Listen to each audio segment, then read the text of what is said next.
Avoid this if you start learning Japanese. Now, as someone who had to learn English on my own when I came to America, I know how hard and difficult it is to learn a new language. But if you're tired of watching anime only knowing baka, nani, Jotaro, last one's just a name, here are 5 things you have to avoid before beginning your training arc to mastering Japanese. Each, avoid learning Japanese without memorizing hiragana first. So in Japan, there are a total of 3 writing systems. Uso desho. Hiragana, katakana, kanji, and hiragana is the most basic one that allows you to pronounce each sound in the Japanese language. Not doing so is what leads to people saying arigato instead of arigato, konnichiwa instead of konnichiwa. I do think it's a grind to learn, but there's only 48 characters. If you're curious how to get started, I made a Skillshare for each hiragana in the description below. Number 2, avoid only studying the language and not studying the culture. I think language and culture is synonymous to each other in many languages, especially in Japanese. Like the easiest way to show respect culturally is in how you speak.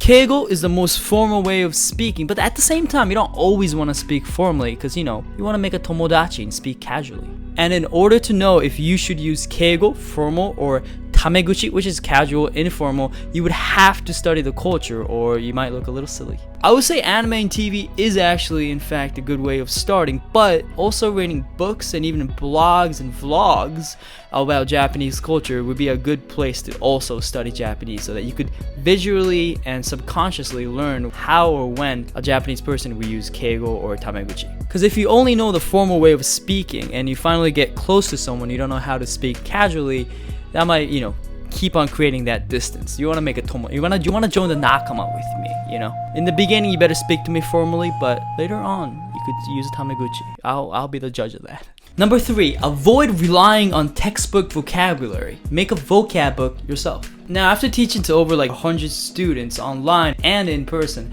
I realized that those who made their vocab books out of notebooks or binders learned so much more vocab and memorized them way faster. I think one of the biggest problems with just relying on textbook vocab like Genki textbook is that, first of all, the vocab section is all over the textbook. It's hard to identify where exactly it is. So whenever you kind of vaguely remember a vocab word, it just takes so long to get to that right section and find the exact word. So consolidating all that vocabulary into one vocab binder or book will make that search infinitely faster for every single time you want to find that vocab word. But more importantly, I would say every time you come across a phrase or a word that you find interesting or want to remember, just write it down. Just pause the anime and just write it down in your binder and you'll be 10 times better at memorizing and recognizing vocabulary words. Number 4, avoid pressuring yourself too much. Instead, write down small incremental goals, and after you accomplish it, don't throw it away. I am one of those people that do believe in the literal act of writing something down. If you could imagine any training arc,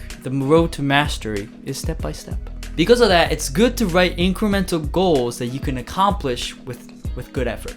Memorize all the hiragana, write that down. 100 vocabs, write that down. And when you do accomplish them, keep them with you. Not just so that you could look back at them and be like, yeah, I did that. But also practically so that you have somewhere to look back to that you know what you have already learned and should already know. Basically, you just want to keep track of your accomplishments. And number 5, avoid feeling discouraged and never forget to visualize your goal of speaking Japanese fluently. Just close your eyes, literally close your eyes. You can imagine we're walking down the street of Tokyo, Osaka, Kyoto, wherever you like. It's raining a little bit, it's nice though, it's not too much.